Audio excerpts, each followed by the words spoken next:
As our new century dawns in terror and war, many have concluded that religion leads inevitably to hatred and violence, and that we are witnesses to a clash of civilizations.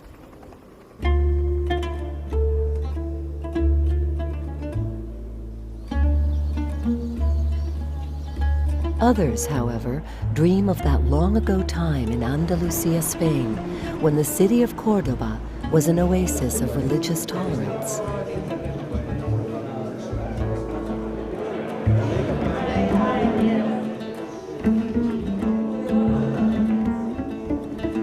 Salam alaikum, shalom aleichem. I am most honored to speak to you today as a Jew and an American in this magnificent city of Cordoba, a place where once long ago Muslims, Jews, and Christians lived together in peace. The medieval civilization of Muslim Spain, known in Arabic as Al-Andalus, reached its peak with two controversial geniuses born in Cordoba: Averroes, a Muslim, and Maimonides, a Jew, each courageously attempting to balance the often competing demands of reason and revelation, faith and science, conflicts still haunting us at the beginning of our new century. The attack that bright September morning destroyed not only human beings and buildings. Because I had spent over 3 decades promoting dialogue among Jews, Christians, and Muslims, as well as working for peace between Israel and her Arab neighbors, 9/11 challenged the core beliefs of my life.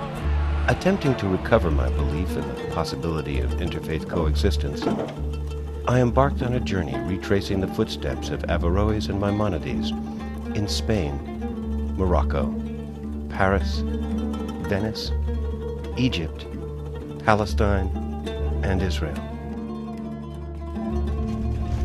Along the way, I would meet Muslims, Jews, and Christians who, like the 2 wise men of Cordoba before them, are courageously working to hold back the surging tides of extremism and intolerance in our own troubled times.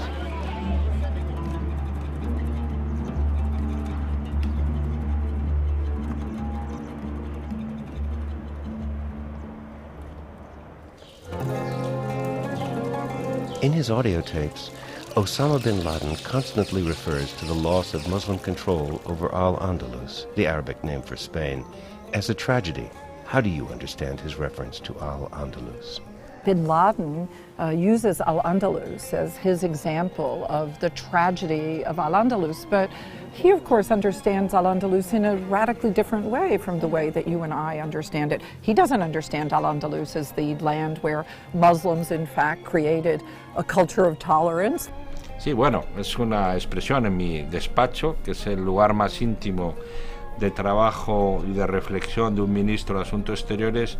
He querido traer los dos retratos de los 2 grandes filósofos y pensadores, judío y musulmán, Averroes y Maimónides, como expresión de lo que debe ser el trabajo de la diplomacia.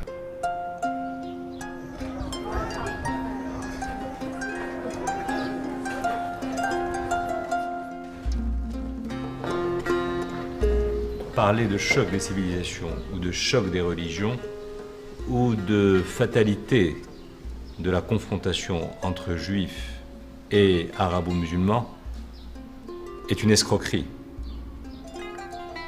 Il n'y a pas de choc des civilisations, il y a un choc des ignorances.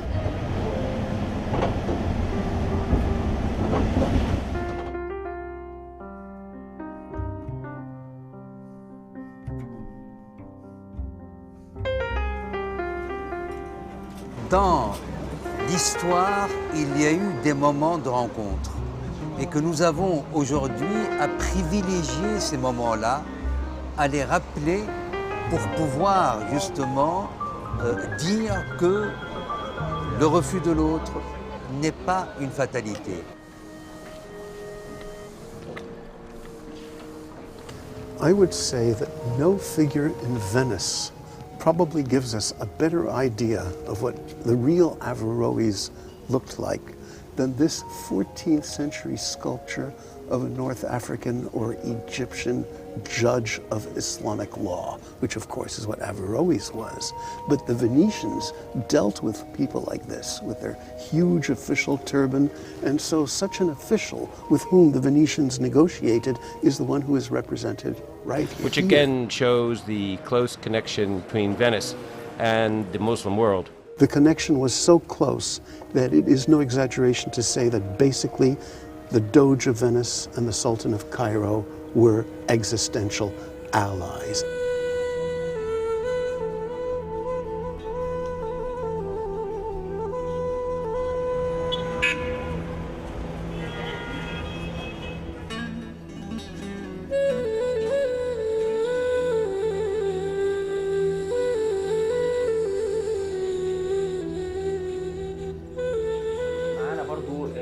مستر يعقوب بندر وهو مخرج افلام توثيقيه من الولايات المتحده الامريكيه ويعكف على اعداد فيلم توثيقي عن ابن رشد وجاء خصيصا اليوم لتسجيل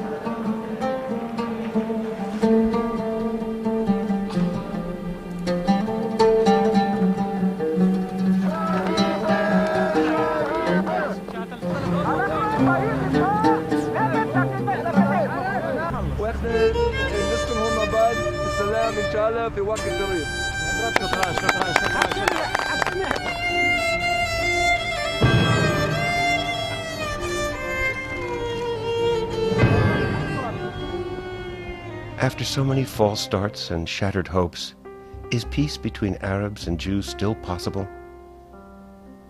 Is there indeed a clash of civilizations between the West and the Muslim world? Does religious belief, as some argue today, lead inevitably to hatred and violence? Suspended between doubt and belief, between skepticism and spirituality, Out of Cordoba is an attempt to explore the questions that have come to define our age.